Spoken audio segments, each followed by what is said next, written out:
Well, there we are. In the peace and quiet of my apartment. Yes, most of everybody's like going, oh, I can actually hear you today. It's like the gypsy woman said.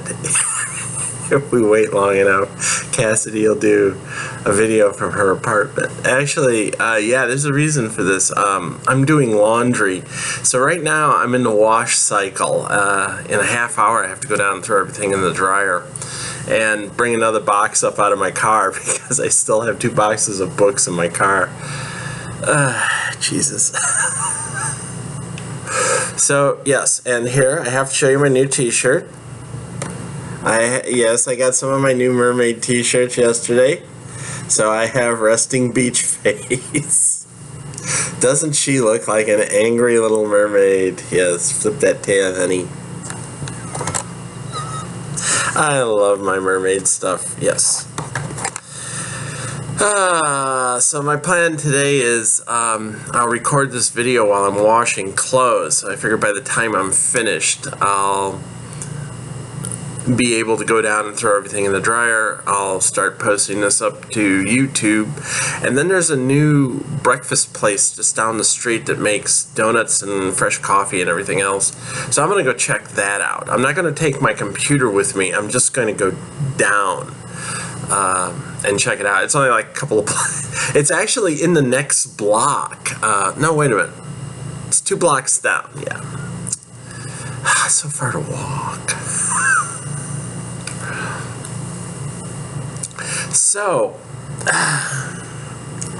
how's the writing been going, Cassidy? I have been a bad girl. I have not written anything since the 13th of June. As far as the novel is concerned, I have not worked on it in four nights. Well, 14th, 15th, 16th. 3 nights. Last night I did my TV recap. And by the time I was finished with that, I was hungry. I went out and got something to eat. And then by the time I got back, it was 11:15, something like that. I was actually 11:45, sorry. So I did a few other things and then went to bed because I was tired. I had such a hard week. My body is still recuperating from it. My shoulder is still sore. This shoulder is like, it is really sore. And I will get to writing today at some point. I have to run out and I have to pick up some workout gear. I know, yeah. I definitely need like a couple of pair of leggings and a couple of sports bras and a couple of tank tops. Yeah. What have you gotten yourself into, Cassidy? But at the same time, I'm having a good time. And I didn't deliberately blow off my writing. In fact, I wrote before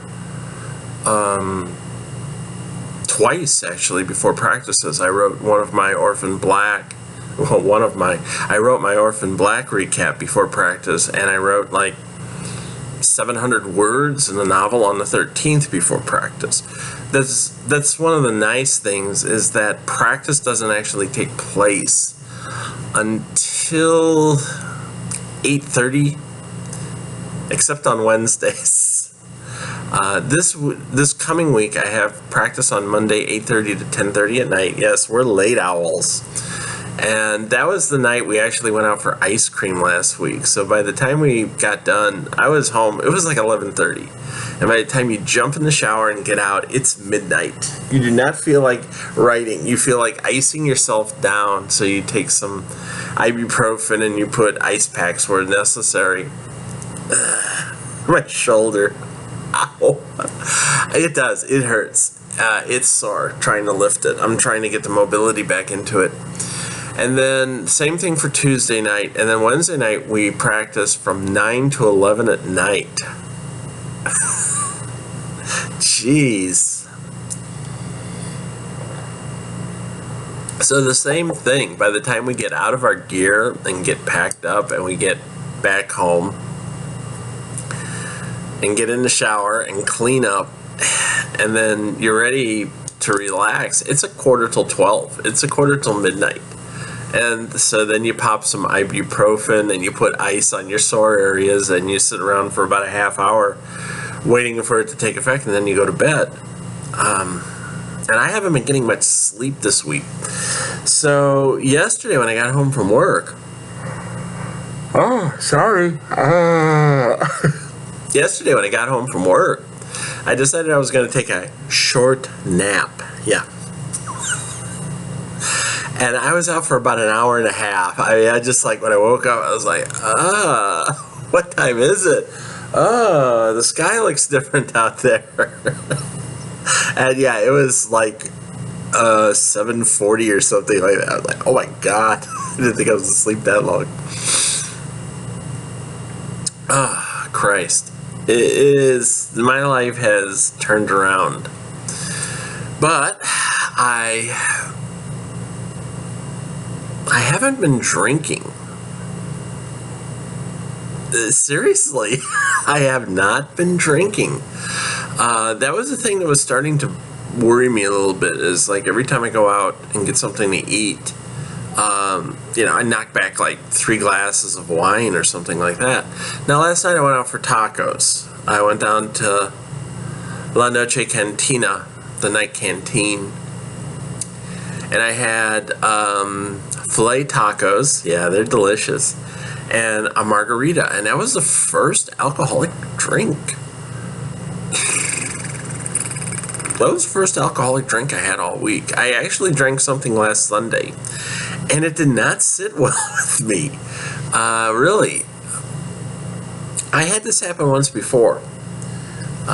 Back in a couple of times actually, but there was one time way back, oh gosh, late 70s, early 80s. I think it was the late 70s because I was going to school then. And I had gotten into this really nasty habit of going and partying with my cousin every weekend. And the drinking just got to be excessive. I mean, we got to the point where we were contemplating buying what they call a pony keg then, which I think was like 5 gallons of beer. I don't remember, but I remember when we started talking about buying beer in the gallons and instead of the cases. That was when I said, you know what, I'm drinking way too much. I gotta knock this out. And in like 6 months of just not drinking beer, not even exercising or anything, just being on my feet a lot and not drinking beer, I lost like 20 pounds. I really did. I mean, that was back when, oh gosh, I was only like 22, 23 years old. So I burned it off real quick. But I did the same thing back in the 90s when I was doing aerobics. I cut out all my drinking. And when I was doing aerobics, I was actually down to the lowest weight I've ever been. It took me about a year. But I got down from at that time when I started, I was around 225. And I actually got down to 165. I was at one point at 163. And I just couldn't go any lower. It was hurting me too much. I was starting to feel like I was starving all the time. Yeah, comparatively speaking, I know, first world problems. But I felt hungry all the time. And I actually got my weight up. For the longest time, I fluctuated between 165 and 170. And then for about a year, I sat at about 170 to 175. And then after I stopped exercising, I gained all of it back and then some. And I've actually been hovering between 240 and 260. That's pounds for a long time now. And if you want that in kilograms, just cut that in half. That's about...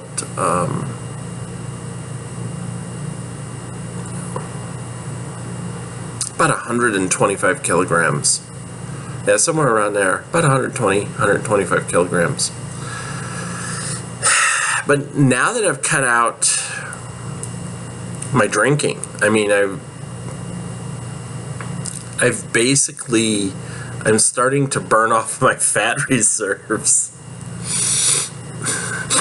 And I'm probably burning, based on the estimations I've seen, I'm probably burning around 500 calories an hour when I'm doing practice. So like almost 1,000 calories I'm burning off a night for 3 nights. It'll be 2 nights this week. So I'm hoping, you know, I've already had people saying, are you weighing yourself to see what your weight is? No, I don't have a scale, and I'm not going to go out and buy a scale just to check. I go see my doctor on the 8th of August. So I'll, you know, that's like 6 weeks from now. I'll check then. And I'm hoping she'll like put the scale down and go, oh my God, you know, you dropped like 20 pounds. What happened? See, doc, it's like this. So that is interesting. One of the things that when I was doing aerobics, one of my instructors told me, she said, don't pay attention to the scales. They lie to you because, for one thing, depending on the type of exercise regime you're in, the moment you begin developing muscle, you begin developing density. And dense tissue has greater mass than fat. Fat takes up a lot of space, but it has low density. That's why it floats when you put it on water. I mean, if you get out a hunk of fat from a human, and trust me, you could take as much of mine as you like, and you drop it in water, it floats. Muscle doesn't float, it sinks. So you can actually lose size and still maintain weight. She told me about a client she had when she was a personal trainer who got really upset with her because they trained for, I think it was 6 months, and it was real hard. And in that time, she dropped down 2 dress sizes. And so, you know, we're talking about going from like an 1820 to a 1214, like that, you know. She dropped down that much, but she gained 12 pounds. And she was upset. And my instructor was like trying to, you know, relay to her how the fact was that she had developed so much more muscle in her thighs and in her abdomen, and that not only made up for the fat she lost, it actually added mass to her body. And she said it took her the longest time to convince her that. Now, I've always had pretty strong muscular thighs. And trust me, skating does a lot for your thighs. So I'm imagining at some point I'm going to start burning off fat again, and I'm going to start building up the muscle in my thighs. I'm not going to miss watching my stomach melt away. It doesn't melt away entirely, but I'm looking forward to it. I would like to see my weight drop. If I could get it down to like around 200, I'd be real happy. Seriously. I think my doctor would be happy too. She won't be happy when she hears how I'm doing it. It's like, aren't you worried about a separated shoulder? Not yet. So anyway, oops, I think my phone beeped. I was charging it up. Yeah, it did. I heard that. Help me. So if you read the excerpt, Carrie's mom called. Oh boy, this is going to be so much fun. I actually have to write, today I will write part of that scene, and it is going to be a part that is going to kind of break my heart to write. Oh gosh, Carrie, I hate to do this to you, but your mom's calling and it isn't going to be pleasant. I'm already partway into that scene, and yeah, you could probably guess it's not going to be fun. Poor Carrie, that boy. All he's ever wanted is just for a little affection. That's really all he's ever wanted from his parents. He doesn't care about the computers and all that other stuff, even though he's only got one computer and phones and stuff. He really just wants their affection, and can't get it. They just don't give it to him. They just don't give it to him the way he needs it. Not like Annie gives it to him. Annie. And you can see why he's so in love with her, because Annie has no conditions for her affection. She just wants to be loved in return. That's it. That's the only condition Annie has. You love me, I will love you. And he does. He really does truly pour his heart out to her. Yes, they have a lot of the same issues that a lot of couples have. They sometimes don't talk about things that they should talk about. Not every couple is open like that. Some couples keep secrets. Like, I kept one for like my life, you know, until it just gets to the point where it's like, you know, if I don't do something about this, I'm going to kill myself. So,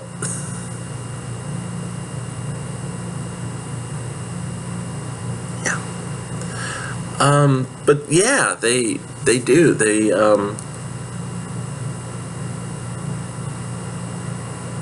Carrie, I'm messing with my helix. Yeah, there we go.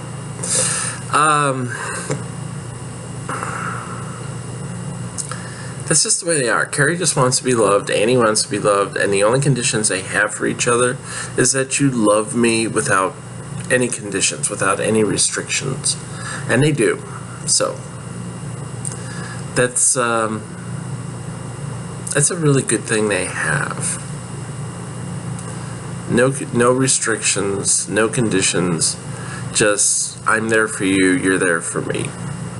And they really are. It's like Annie said to Carrie when he was recuperating in the hospital, I have never the need to fear that you're not going to be there for me. You know, I don't care if you're hurt and you have a broken arm. If I need you for backup, I know you'll be there. What says true love more than that, you know? I don't know. There's a lot there. They're just, I have to, you know, they have their little Princess Buttercup moments. As you wish. As you wish. Carrie says that all the time. I'm not your witch, I'm your wife. That's Annie's line. I'm not a witch, I'm your wife. Well, in Annie's case, she's a witch too.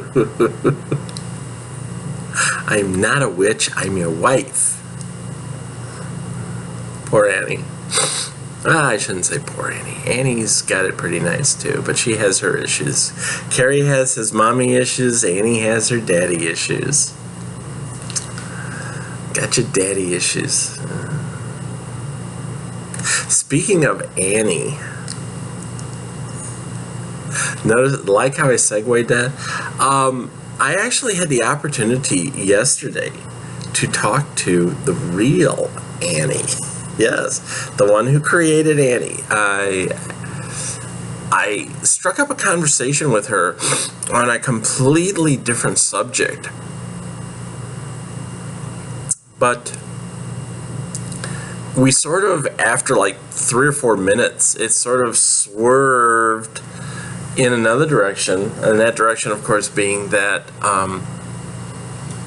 she told me that she watched all my videos that I posted on Thursday from my Tuesday night practice. And if you have not watched those videos, you should. So you can see the sort of insanity I'm putting myself through. And I was actually asked by one of the team members, one of the team officers, if they could put that blog post up on the team website to sort of like use it to say, hey, freshies, look at what we got. This is what you go through. You know, here's seen from a freshie perspective.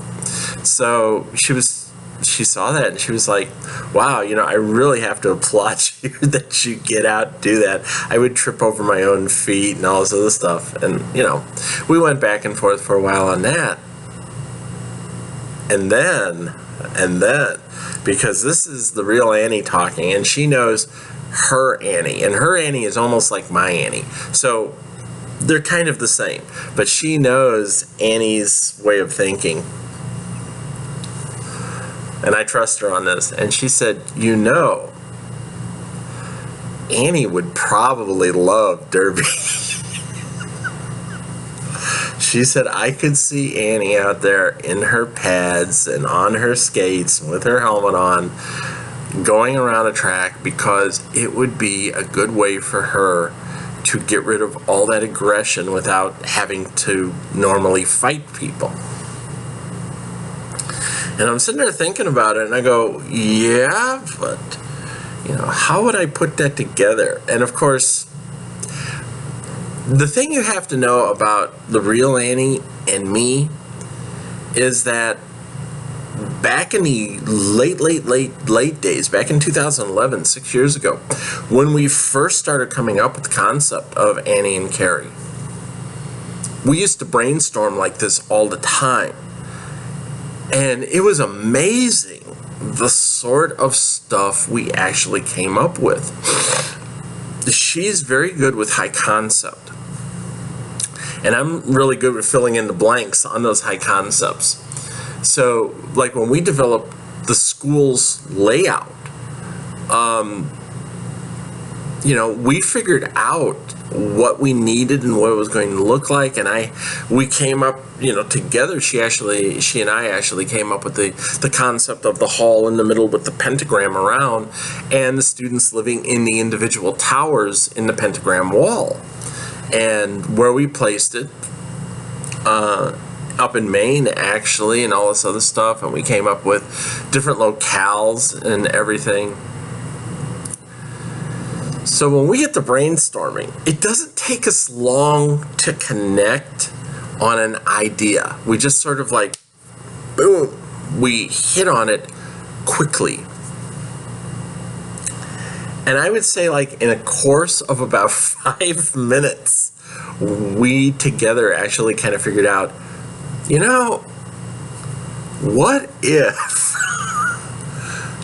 if they were actually able to develop a derby league for the foundation schools, for the girls? I mean, racing originally developed that way. Racing was a way for the witches to get out there and just like blow off their steam, literally. And it got to be kind of rough at times. Now they have all these rules. Racing is really, in Salem, they have all these rules. Now, I know some of you are going, well, Lisa always beats up on Carrie. Yeah, but there's still rules. There are rules, and then there's racing. And those racing deals are what burn you. You have to know how to do a racing deal and get away with it within the context of the rules. And the more I thought about it, I was like, Annie could start training in the spring, and there could actually be teams at Salem in their D levels. Yeah. And I know exactly what position Annie would play, because I know Annie, and the real Annie, she was like, oh yeah, Annie would play that, because that's the sort of thing she would do. Yeah, that's how Annie is. She has to do that sort of stuff. So don't be surprised if that starts popping up a little bit here and there. My interesting passions start coming through in my work. But I even told my friend, the real Annie, whose name actually is Tanya, I actually told her, I said, I can see her in her Cyranos green uniform with all her stuff on, and she probably would have the name of the Bulgarian Buttercup. The Bulgarian Buttercup That might be too much, though. Probably have to work that down. But yeah, I could see Annie leading a pack of girls around a track and beating up on. I mean, we already know they have fight teams, and there's a small core group that loves to watch the fight teams, the martial arts teams, and this would be something additional, that coordination, strength, aggression. And the thing we'd have to do is, now in martell fighting, you're allowed to use magic. It's the only sport that you're allowed to do that. You're not allowed to use it when you're out on the track. You're not allowed to use magic to give yourself an advantage or to give someone else a disadvantage. That ends up being a no-no. So you'd have to have kind of the same rules for derby. The girls could not be using, like, transformation magic to make themselves go a lot faster, or time spells or something like that. It would all be, pretty much human-like. And like Tanya said, I wonder how Annie would react not being able to use magic. And I said she can do that now in fighting. But even in martial arts, when she's doing Kali, she does still use a bit of magic to get the job done. For this, it would probably be something that she would have to work on, because it would just be her skills. It would be a little like flying, in that you have to use your skills. You can't use magic. And it would be even more so because flying really depends upon how well you can control the broom. Whereas if Annie's a derby girl, it's how well she can control herself. So I don't know. That might pop up. I'm really kind of interested in it, only because I can see Annie and a bunch of Cyrano's girls zipping around the track, just getting ready to lay waste to everyone. So see, this is what happens. And I'm just going to say right now, this was Tanya's idea. It was not mine. I did not come up with this. I did not come up with anything like a team name, which I already have. Which actually came to me this morning while I was laying in bed. Yeah. I was laying in bed. I was like, yeah, that would be a good team name. But it's Tanya's idea. So if you're pissed off, if you go, oh Christ, no, we don't want to hear about derby girls, derby witches. That was it. She called them roller witches. Roller witches. Annie in a little slinky outfit, tank top, roller witch. You can just see that now. And so it's Tanya's fault. Blame her, okay? Don't blame me. Blame Tanya. So there you go. That's kind of my rambling ass speech, which has gone on almost 30 minutes this morning. So I have to go down and get my laundry, and then I'm going to go get coffee. And then I'm going to go get a box out of my car, too. Oh, yeah. I'm not going to drag this out. I'm just going to see you around. Next time I have an excerpt out tomorrow. See you down at the coffee shop. Bye.